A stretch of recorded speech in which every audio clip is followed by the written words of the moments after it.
welcome back to another episode of the Henny Nights podcast. As always, I'm your host, your brother Jay White, coming to you live from downtown St. Louis, recording straight out of Kazi Society. That's Kazisociety. If you ever wanted to start your own podcast, come on through, man. They have a complete setup here. You can have multiple guests, multiple hosts, however you want to set it up. If you need help coming up with the format of your show, if you're not sure if you want to do audio or visual, come to Kazi Society. They can help you with your content creation, not just on podcasts, but any type of content that you want to create. The space is here for that. Also, if you need a co-working space, you want to get out of your home. You're tired of looking at your home office, working from home. It's the new norm, or should be the new norm at least. And sometimes you want to change up the tempo. You can come down to Kazi Society and get that change as well. They have spaces for you to work out of. And then, like you said, you in downtown St. Louis. So what's better than that? Also, if you wanted to have your own meeting or your own event, you can have that here as well. It's a one-stop shop owned by a Black woman straight out of St. Louis as well. So make sure you check them out on all platforms. That's Kazisociety. Next, Henny Nights merch. Click that Linktree link that y'all see in the show notes.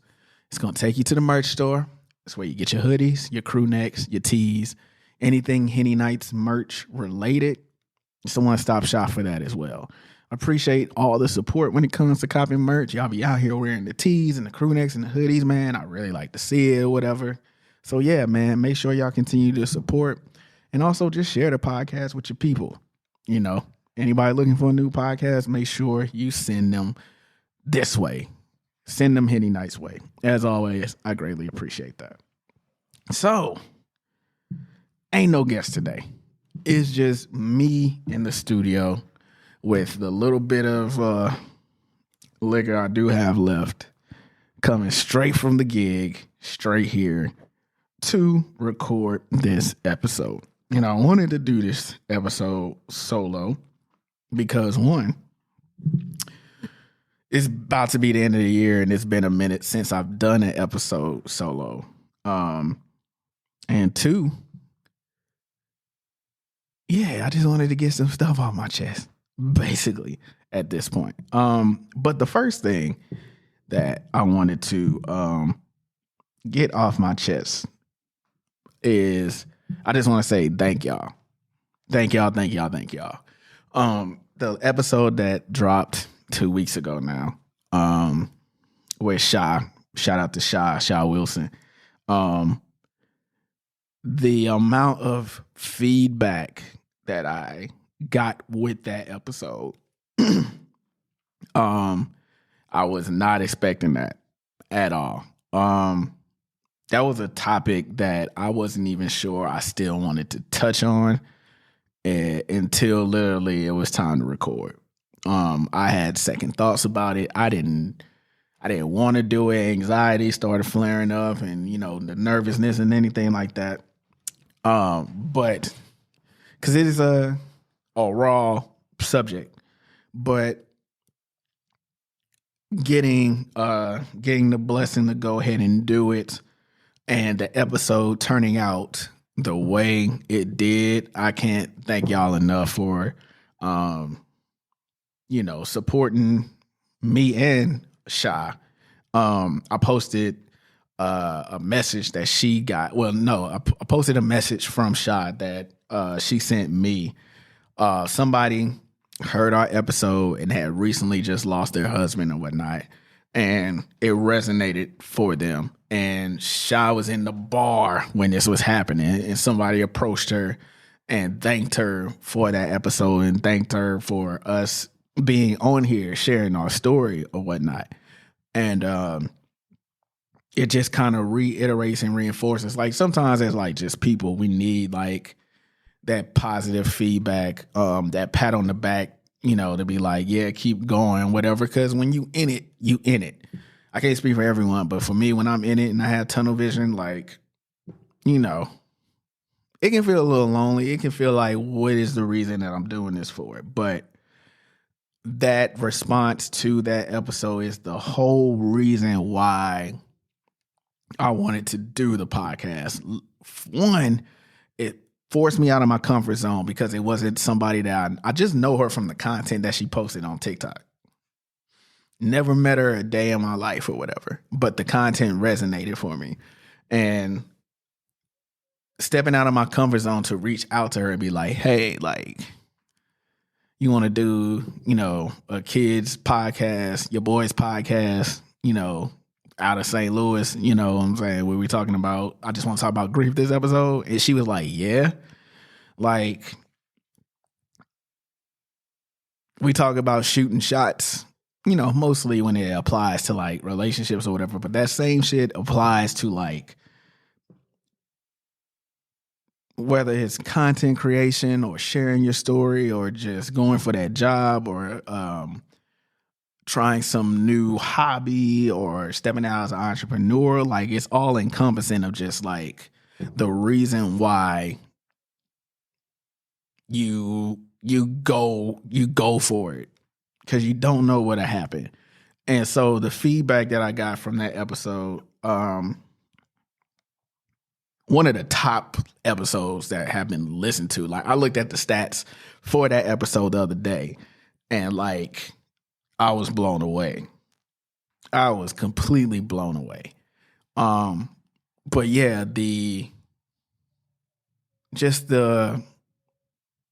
fact that people are realize that they are not alone when it comes to something like grief, or just not alone in life in general, because life be lifing like a motherfucker.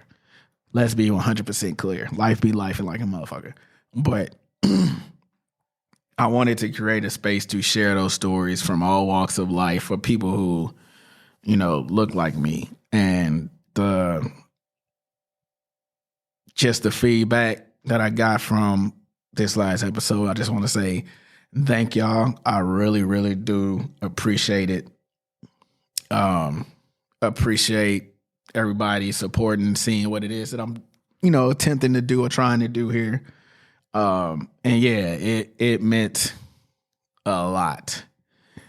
It meant a lot to me. So if I missed you and hadn't gotten back to you, whatever, yeah, just know that like that was an emotional week for me in general too. Like, yeah, because I knew that was coming. So getting past that and the response that was had to that like meant a lot to me. So I just wanted to take the time out at the beginning of the show to say thank y'all, and I really do appreciate y'all. So later, like at some point in the podcast, like it's gonna turn into AMA. Since y'all seen to like those or not, so I'm gonna get into that. But one of the questions that I got, which I felt it's a good segue leading from the thank yous to like, what now, whatever. How I've dealt with the aftermath of that Chantel passing. So like I said in the last episode, I didn't really start feeling normal until maybe about like the summer of 2021. Definitely closer to the end of 2021. So, establishing new identity and, being back out there in the dating world or not necessarily like dating world, just, mixing and mingling, dipping a toe here and there, getting to know mugs and things like that. That was a big step for me. Because that first year kind of went by like really, really fast or whatever. And I would still have moments. I still have moments here and there now, but they were fewer now than what they were before. Because of course, when the anniversary of all that happened, like that day wasn't a good day. That day wasn't a good day. And then you know how subconsciously, like, you get in a space where you like, damn, I feel kind of disconnected. I don't feel all there. I kind of feel blah, whatever. And it's coming up on the anniversary of like somebody passing or like a breakup and things like that. You know, you don't really, it's like coming, but you don't really trip off of it till the day comes and things like that. So, yeah, that day, that 1 year anniversary was a rough day for sure. But if we got through it, we definitely got through it. And, her birthday came, dealt with that.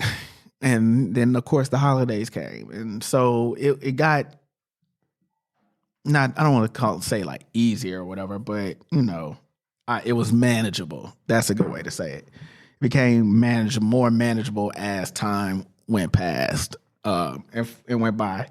So, as you all know, I'm in school right now, working on a second master's because I like torture, but because of the panoramic, the Ponderosa, the sizzling hot chest that was going around when I was supposed to have actually my graduation ceremony in 2020, it got postponed because, stuff was going around. Fast forward to 2021, and like they still weren't comfortable doing like huge gatherings and things like that. So originally the year before in 2020 during the pandemic, we graduated virtually.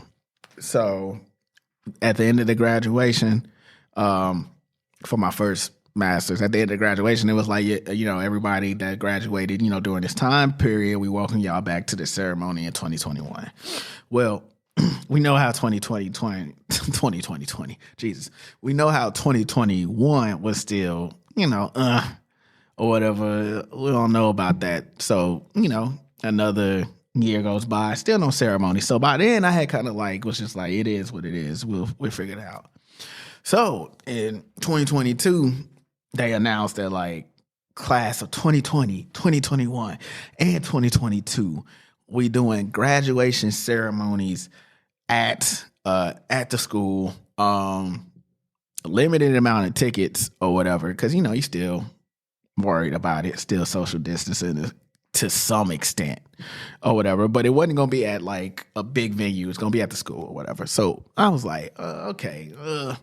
I was literally on the fence about it until one, the job that I was at around this time last year, they let me go in March of this year. Let me go.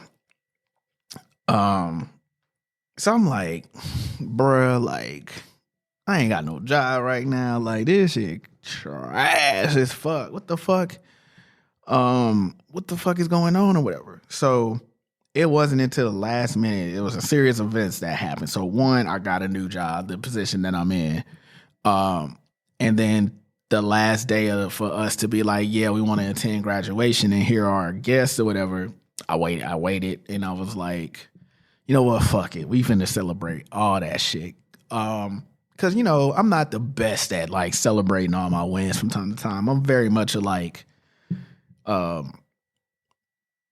head down type person, like job not done yet ass nigga or whatever. So I'm very much that type of person. But this time, like, nah, bro, we're gonna run this up because in 2020 it's supposed to be a big celebration. We were supposed to be outside or whatever. So I felt like I owed it to myself, and then also Chantel too, to be like, nah, nigga, you walk across this stage because like he kind of got robbed of that. So graduation day comes. I had on a pink suit, gang. I had on a motherfucking pink suit. I'm like, nigga, I'm gonna fucking do it. If I'm gonna do it, I'm gonna fucking do it. Had my cap and gown pressed and clean, ready to go or whatever. And I get to the school where I graduating from, and I had completely forgot a nigga had graduated with honors. Talk to me nice, bro. Oh, talk to me nice. So I forgot I graduated with honors. So like you get honors cords. So I'm like, yo, like, okay, it was a stressful time. It was a dark time, but like, got through it, graduated, finished the first program. I'm like, okay, cool. We in this thing or whatever. So we line up to walk to the graduation, the gymnasium where the graduation is being held. And I start getting nervous as fuck. So I don't want to say I get too nervous. I might get a little nervous in front of a like crowd of people or whatever, but I'm like, nigga, all you do it is like, it has to make sense for me to get nervous. Like maybe give it a speech or some shit like that. Like if I'm scared, I'm gonna fuck something up. But like I start getting nervous. I'm like, bro, all you doing is walking to your seat and eventually walking across the stage, bro. Like, what's wrong with you or whatever? So ceremony goes along or whatever. Going up on stage, I had already got my diploma or whatever, so they handed us a little bullshit diploma and stuff like that. But I had my diploma for like 2 years already. So walked across stage, did a little firm handshake, and pose for the pic, flick, bitch, and went back to my seat.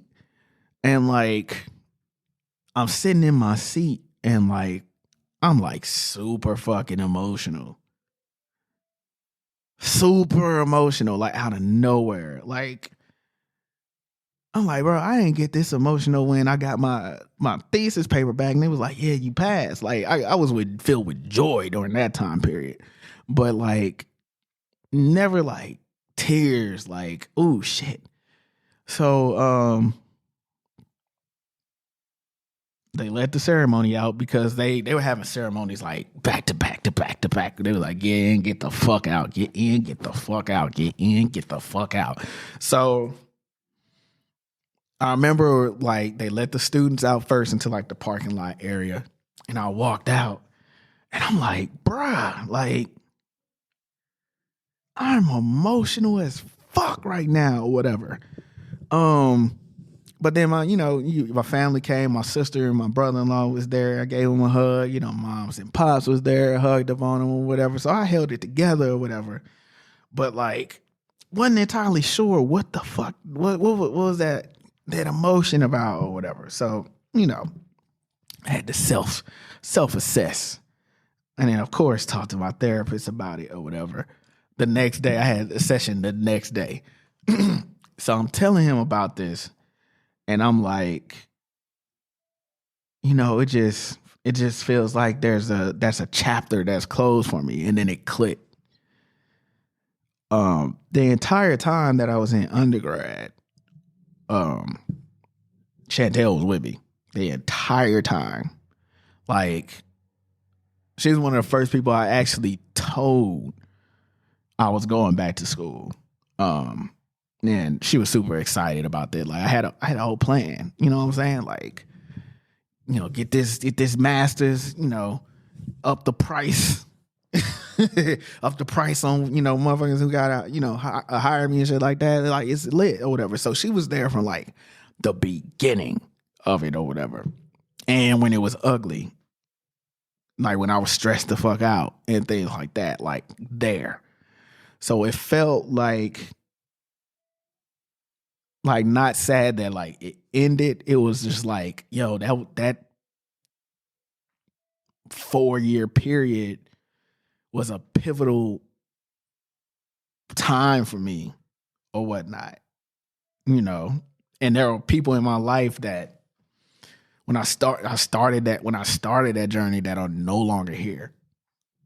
So it just kind of felt like, damn, yeah, like y'all knew about this. Y'all knew what I was trying to accomplish. You knew the goals. You knew that I think it's bigger than me. I'm trying to leave everything. My family, my friends, shit. If extending out just the world. I'm trying to leave it better than how it was when I got it. And so it just felt like that chapter, you have successfully made it past that chapter. It felt like the end of that is written. And as soon as I said it, like, that's when the fucking emotion came out. that's when I became a soggy face ass nigga.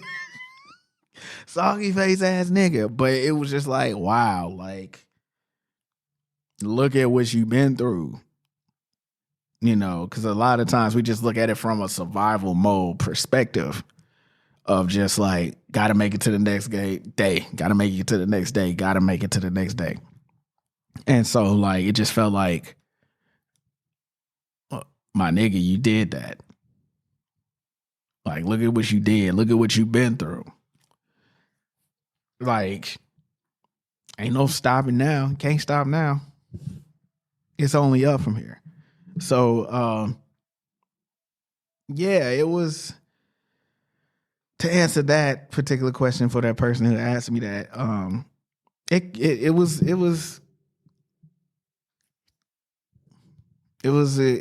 was relieving, you know, this summer walking across that stage. Like I said, a chapter was closed. And emotions and things come in waves. Like, grief is not, like we said a few weeks ago, it's not like linear. Like, it don't look the same for everybody. It don't come in like the steps that they say it comes in. Like, it's just like one day you good and next day it's like, nah, fuck all that. Fuck all that, nigga. Fuck all that happy shit or whatever. And you just deal with it. You deal with it as it comes or whatever. But as time has gone by, it's gotten manageable. And it has led to me talking openly on the podcast about it. A whole episode about it. So yeah, it's you know, you take it a day at a time, man. And you take the blows and the swings and all the shit that comes with it. So, but yeah, as far as the podcast and things like that, I'm excited about next year, bro. See, now they opened up a gate of, like, you know, me shooting my shot and getting folks to come on. So I got some guests in mind, like, for next year. That I'm like, hey, like, it'll be really dope if I could get them on the show. So, like, those shots are about to wind up. I'm about to shoot those. And yeah, might even do some video. I'll say, I gotta see if this nigga Phil will edit the videos and shit. Cause that nigga has been like editing a movie lately. So I'm gonna have to like hire that nigga and be like, yeah, man, edit these podcast videos and stuff like that. Cause now I kind of got to figure out on how that could actually happen. So be looking out, man. I'm excited for the podcast for sure. One thing that I'm on the fence about and skeptical about is so I'm going to my company's Christmas party here. If you're familiar with the Henny Nights podcast, you all know that my experiences with company potlucks and company Christmas parties are more miss than hits. You feel me? So a while ago on one of the very first podcast episodes for the Henny Nights podcast, I talked about how, like, my former supervisor brought in a green bean casserole soup to the Thanksgiving potluck. And so I was amazed because I didn't know that motherfucking green bean casserole could be turned into a soup. But then he did it somehow. I didn't eat that shit. But he did that. And ever since then, I've kind of been like, you just don't quite know where it's gonna go. The company I was previously with,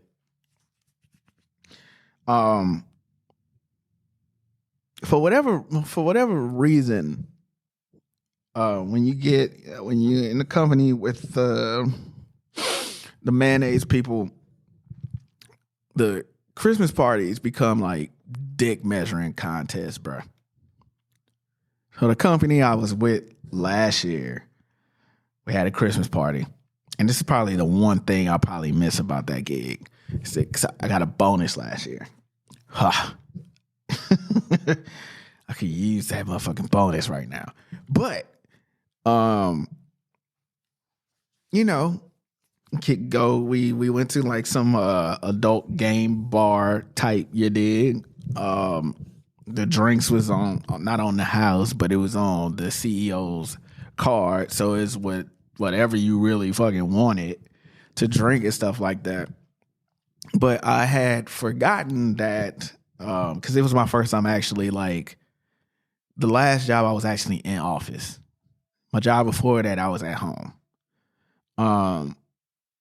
So I had forgot that, like,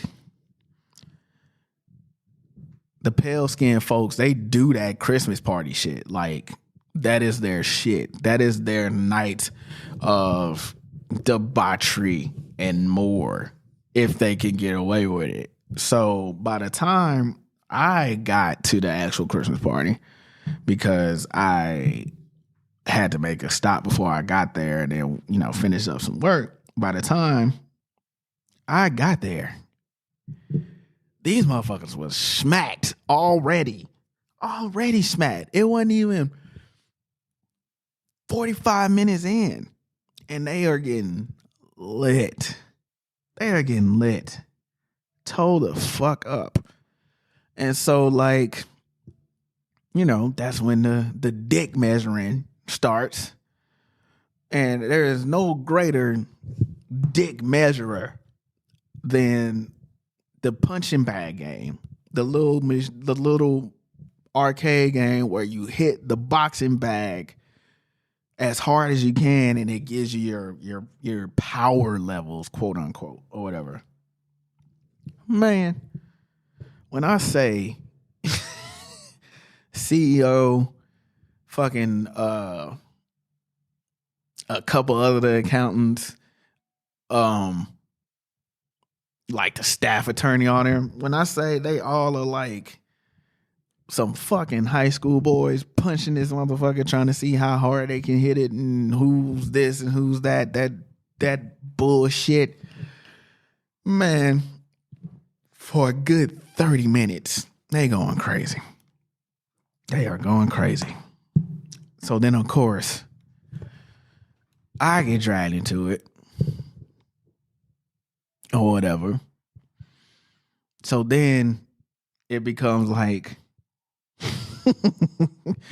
then, you know, I'm bullshitting or whatever, barely hitting it, you know, decent scores, higher than other scores. And then the CEO, no, you got to hit it harder than that. I know you can hit it harder than that. You work out. I know, you know, little weird, giving a little fetish vibes. You feel me? Little cuckold vibes or whatever. He goes to punch the bag again. Fucked around and broke his hand. Because he wanted to measure dicks. He wanted to measure dicks. So he fucked around and broke his hand. Yeah. Fucked up his I believe his ring finger.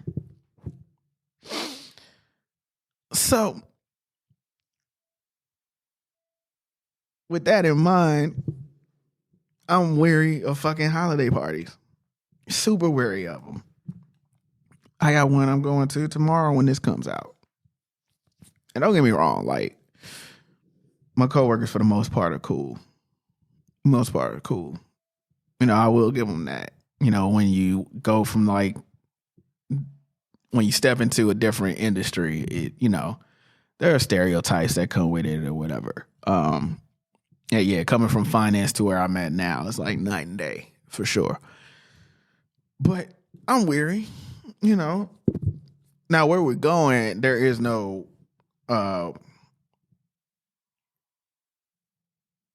apparatus that will like require you to like stick your chest out and prove how macho you are and shit like that or whatever. But I'm a little worried, because you start mingling and you realize that motherfuckers is fucking each other in the office. Motherfuckers got crushes. Motherfuckers is risking their families, risking their livelihoods and all type of shit. And you just sitting here back like, especially as a motherfucker that stay out the way, you just sitting back like, this is why I don't fucking mix and mingle when it comes to fucking my job and outside of work. Cause y'all be damned. And y'all get me caught up in anything. We don't get the benefit of the doubt. These motherfuckers can do all type of shit. Fuck on the clock. Fucking on the office. Fuck on the desk. Use company money to do this, to pay for mistresses and all this other shit. We don't get to do that shit. Like dead ass. So yeah, I'm always a little worried when it comes to the holiday party and the mixing and mingling. Because yeah, it's tricky, and I don't want no parts. I don't know who did what. I don't know shit. And you're not gonna fucking throw my name in anything. So I'll report back to y'all and let y'all know how the damn holiday party goes. So should be quite festive. So now we are going to play. It's not really the question game, but it's, the Ask Me Anything portion of the podcast here. So I posted. Make sure y'all follow me, Jay White the Prez, on Instagram and Twitter. I posted on my story like, hey, if there's anything you want to ask me, go ahead and ask me, because I like answering questions, and when I do these, I say this all the time, I don't often get the time to be like on the other end. You know what I'm saying? Like, I'm trying to get the other person's story that's on the podcast with me or whatever. So it's rare that I get to like be on the other end. And that's by design. I like it that way or whatever. But every once in a while, I gotta get back to doing the one-on-one episodes where it's just me or whatnot. So that's something I'll try to do better with next year. But yeah, so I had a decent amount of questions. Most of y'all are scary though. Most of y'all chose the so I posted it two ways because niggas be scary.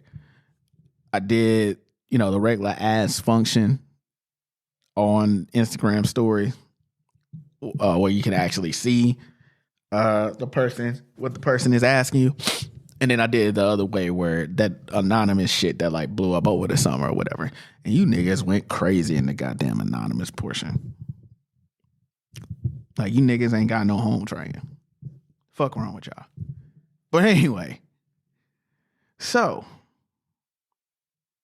first question.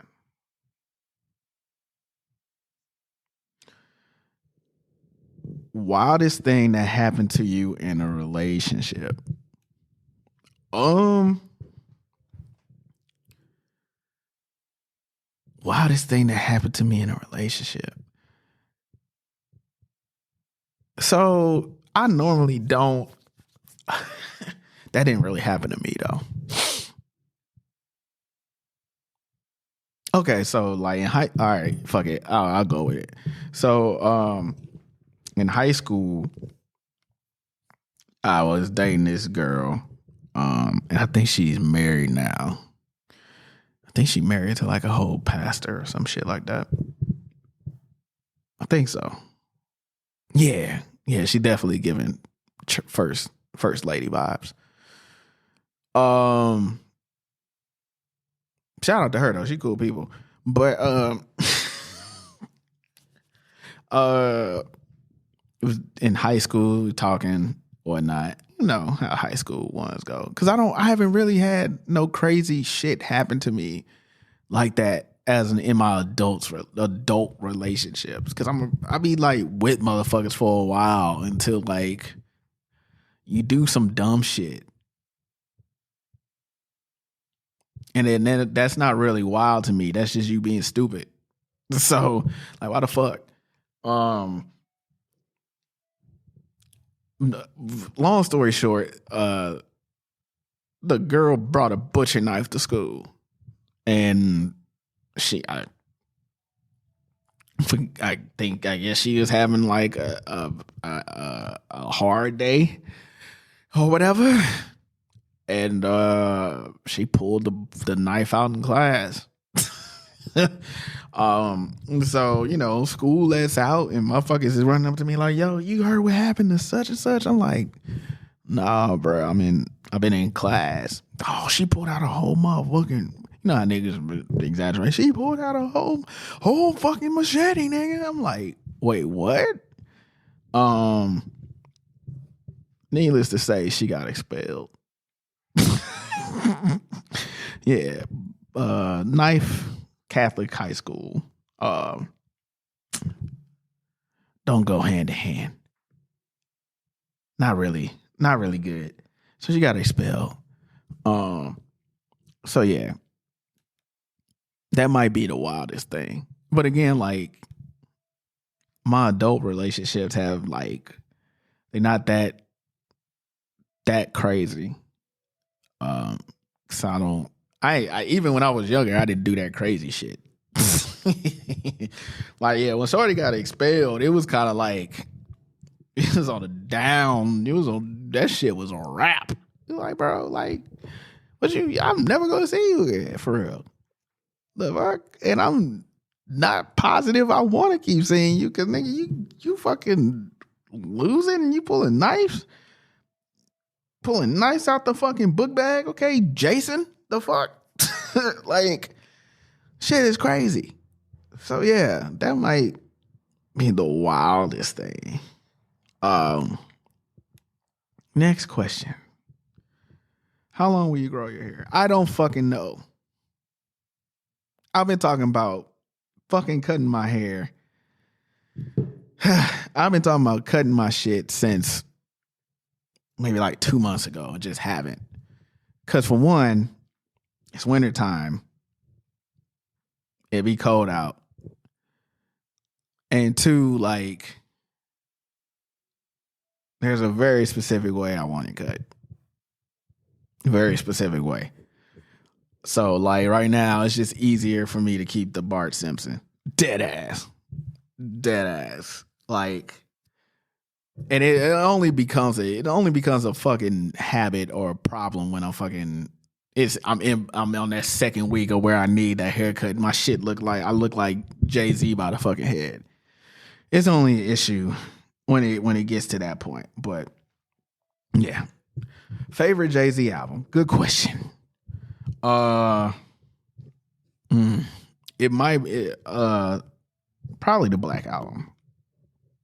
It's between the Black Album and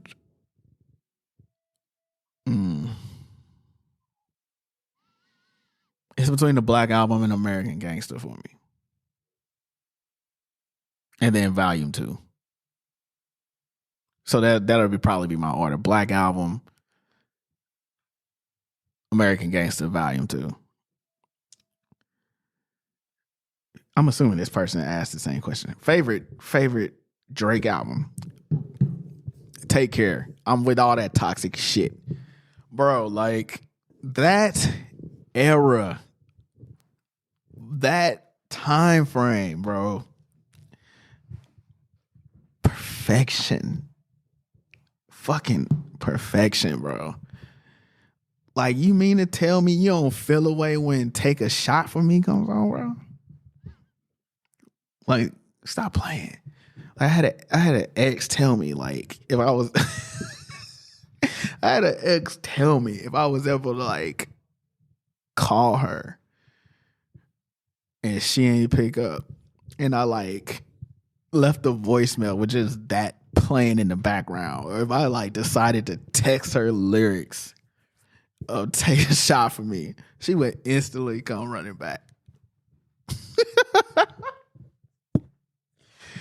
Bruh.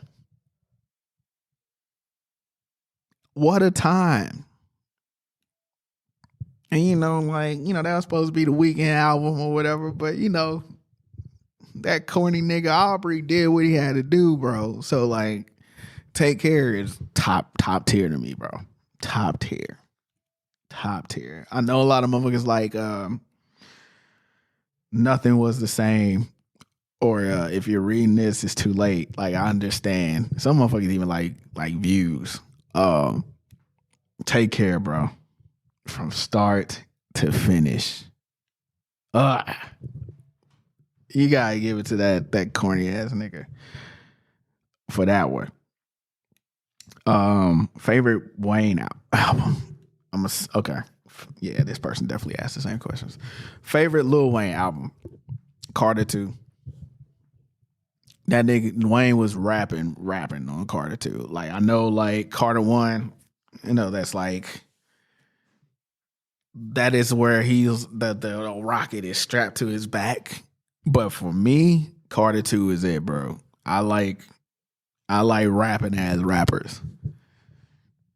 Like, you saying some shit and you making it sound good, bro. Let's go. Carter 2 by far is my favorite album. Now, if you want to get into the mixtapes, of course, like No Ceilings and things like that, the dedication series. That nigga had 1 billion mixtapes too. But for me, as far as like albums, it's definitely the Carter 2.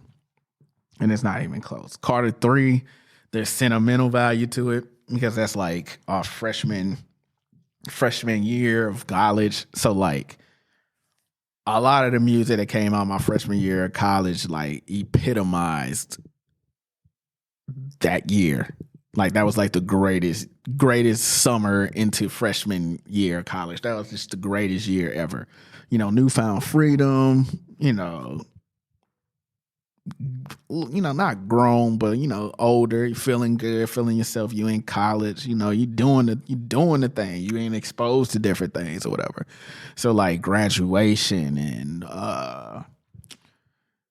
I think like Future Sex Love Sounds came out around that time, and like I said, the Carter 3 was shortly after that, and American Gangster was my freshman year of college as well. Just that period of just music in general, it was dope, man. It was a dope time or whatever. But I didn't mean to go on a rant, but like, yeah, the Carter 2 is my favorite Wayne album. What is a random fact about yourself? I tried out for the real world. So I don't know if I ever talked about this on the podcast, and if I have, when you're hearing it again. Random fact about me is I tried out for the real world. Growing up, I fucking loved the fucking real world. I was watching that shit when I wasn't even supposed to be watching that shit. I was like every bit of like 7 or 8 watching the real world. And Mama White called me one time, and it was the season of Hawaii where, Ruthie was lesbian or whatever, and she was making out with a girl. My mom was like, "What the fuck are you watching? Don't ever let me catch you watching that shit." I was like, "Damn, okay. Oh, whatever." And of course, you find ways to fucking watch it. Like whenever she walked past the room, you make sure you had your finger on the last channel button on the remote. I'm sure y'all can relate or whatever. But yeah, like I grew up watching it. And when I got of age, I auditioned. So my audition tape, I didn't actually send in an audition tape. So shout out to my boy Chester. We discovered a little niche in regards to doing reaction videos. Like now it's super popular to do them or whatever. But back then, like we didn't really know. Like we was on the the cusp of all that shit, like Facebook and Twitter and YouTube. Like we grew up like on the unforgivable era, which is wild because that shit would not fly today or whatever. But you know, there's a section of the universe of the world where it's like, yo, like that can't be touched. It is what it is. We didn't really know what we was doing, so we would film all types of shit or whatever. So one day he come to the crib and he's like, yo, have you seen this video? It's called Scarlett Takes a Tumble. And I'm like, nah, or whatever. So he like, yo, I'm gonna record your reaction to the video and, you know, post it on like Facebook and stuff like that. So I'm like, all right, bet. So the video is still out there. I'm not gonna post it in the link. If y'all ever want to see the video, hit me up and I will send it to you or whatever. I actually had trouble finding it. I had to I went looking for it the other day and I actually had to like search for it. So it lets me know like, okay, it might be buried where it needs to be buried. But if you ever want to see it, I'll send it to you. So record the reaction video. It's the funniest shit I've in my life at that point I have ever seen. Cause I couldn't wrap my mind around the concept of motherfuckers filming themselves like fucking themselves up. Like that was foreign to me at that time. But it's the funniest shit ever. So we record the video, post it on Facebook, post it on YouTube. And it got well over like 100,000 views. And then, you know, at the time, like, let me see what the fuck it got now. So like there are a couple, like this shit say 14 years. Some of these reaction videos are 14 years ago. Damn, that video came out 14 years ago? All right. Okay, so I found it. As of right now, it has over 500,000 views on YouTube. But like back then, it caught a little traction or whatever. And for like back like 2007 or whatever, like a couple 100,000 views or whatever. Well, shit, not even 100,000, maybe like 50K, 60K or whatever. Plus, you know, getting traction on YouTube, on Facebook and stuff like that. Like, oh shit, you might have some or whatever. So I saw something that they were doing casting for the new season of Real World or whatever. So I didn't have a camera or nothing like that. So I'm like, what the fuck I feel like look like doing an audition. I'm doing an audition tape and sending it in. So like I filled out the form, told them about myself, and I sent them like the reaction videos on YouTube that like we had been doing. We had done a couple at that point, plus some other random videos. So they hit me back and was like, yeah, we want to invite you to like the first round of the casting call. I can't even remember what season that was, bro.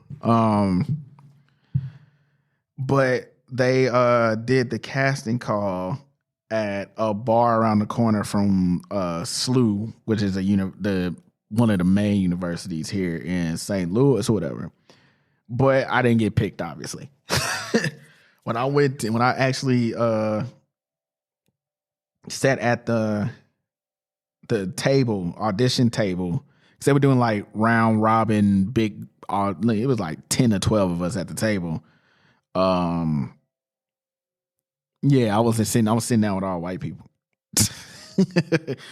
And like at the time, like we used to still wear our stickers on our hats, like the size of the hat on the brim of the hat, and I guess the casting director was like, why are you wearing that sticker or whatever? And I told him, and he just like didn't quite understand or whatever. I mean, in hindsight, it was stupid for us to keep the goddamn stickers on anyway. But yeah, I didn't get picked. But there was no way I was going to get picked, you know, amongst the plethora of white people that range from, you know, the bros to the goths to the gay lesbian, whatever. It was a smorgasbord of ain't no way for me to get out of this goddamn round. But yeah, that's a random fact for me. Yeah, the audition was April 3rd, 2000. I'm dating the fuck out of myself.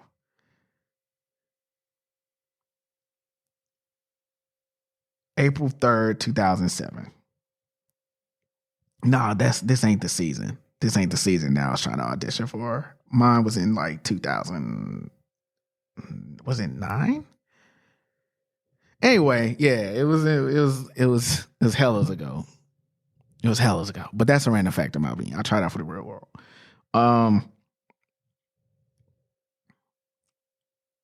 Celebrity that annoys me.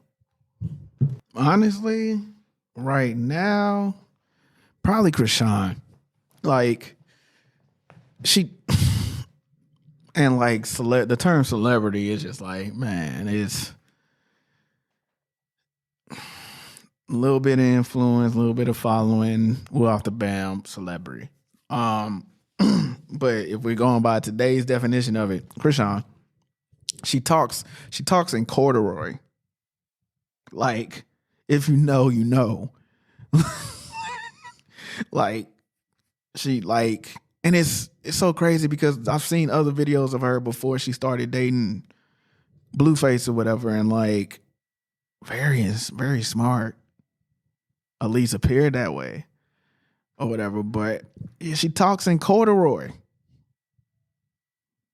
Like, she speaks like she be hot dogs without the bun in her pockets, bro. Like, it's annoying. It's annoying, bro. And the way, like, the video that she recently went viral for, just smacking on that pizza like that and shit. Like, come on, fam. Like, you good? Like, bro. So yeah, that shit. Don't hit me. She talks in corduroy. Like, enunciate. Why are you talking like that in that pitch? Stop. Yeah, that motherfucker. Yeah. Like, every time she come across the timeline, I'm like, bro, like a badass kid. She's missing a tooth too. Like a badass metal teeth ass kid who speaks in corduroy. I'm over it. I'm over it. So yeah, that's who annoys me. Okay, let's see what we got here next. I got a couple more. I don't thoughts on Kanye and Chris Paul. I don't really have thoughts that like that. But it's wild as hell that you let that big mama body built ass motherfucker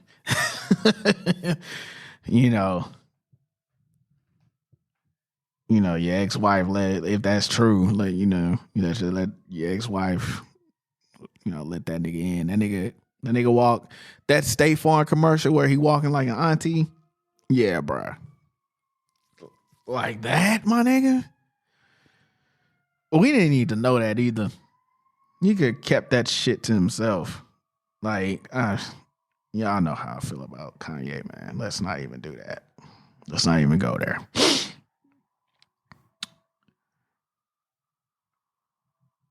What's my favorite movie? The Dark Knight. Dark Knight might be number one. I think it is number one. Dark Knight. Inception. Inception is up there for me too. And you didn't ask for my top 3, but I'm gonna give you my top 3 anyway. I'll go with a movie for us Friday. Those are probably like my top 3 movies that no matter what I'm doing, if those are on TV, I'm tuning the fuck in. I'm locked in. Not going anywhere. Not going anywhere. What are some characteristics of your ideal partner? Emotionally mature, emotionally available.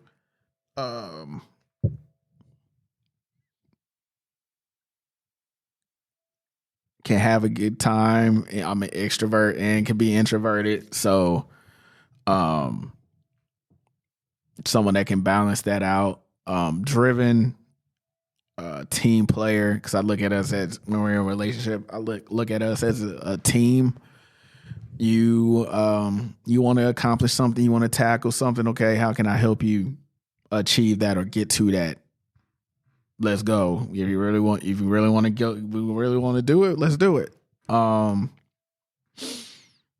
Funny, a lot. I love a sense of humor. I'm always looking to learn something, so you can teach me something. So, intelligence, smart. Yeah, that emotional maturity and availability is a huge part too. I know the popular thing is like be my safe space and stuff like that. But like, motherfuckers take that shit and twist it and make it toxic and all this other shit. But like, no, seriously, like, and it's funny because this is another question I asked, what's your worst habit? I can get in my head. So being able to like talk my thoughts through and not necessarily, be judged or looked at sideways for my thoughts as I'm trying to work everything out. It can help me get out of my own way and like stop procrastinating or like not shooting that shot like I was talking about earlier. Like those are some big things, some ideal characteristics. And I also answered what if my worst habit is, like I said, getting in my head. So where am I from? Big St. Louis all day, every day. Don't fucking forget it. What else here? I think that might be it. I might have all of them. Let me keep scrolling because I had to screenshot the shit.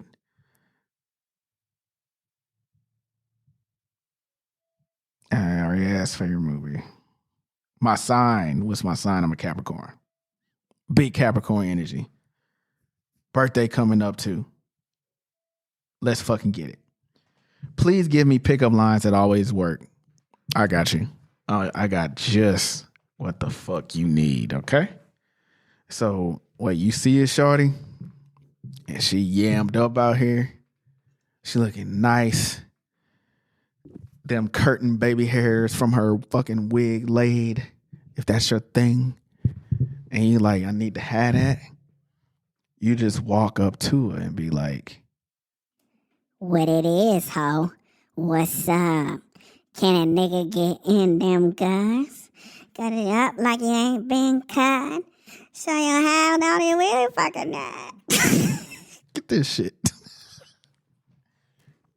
But what it is, ho, what's up ain't never fucking failed anybody. Because it's straight to the point. You definitely gonna GTD in. You definitely gonna get the draws in. So yeah, just walk up on it and hit her with that. And if she don't start finishing your lines and start helping you out with the song, you don't want to be, that ain't the one you want. You can't share a chicken plate with her. She can't be trusted.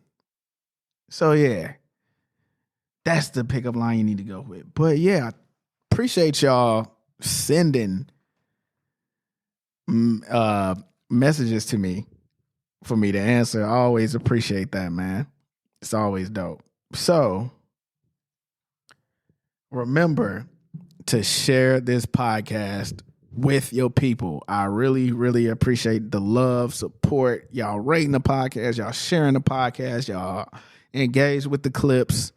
Henny Nice merch. Make sure y'all check that out in the show notes. Tap in. Like I said, I appreciate y'all. Y'all make this worthwhile, and I'm just really, really glad and happy that y'all accepting this space and accepting the podcast. So until next time,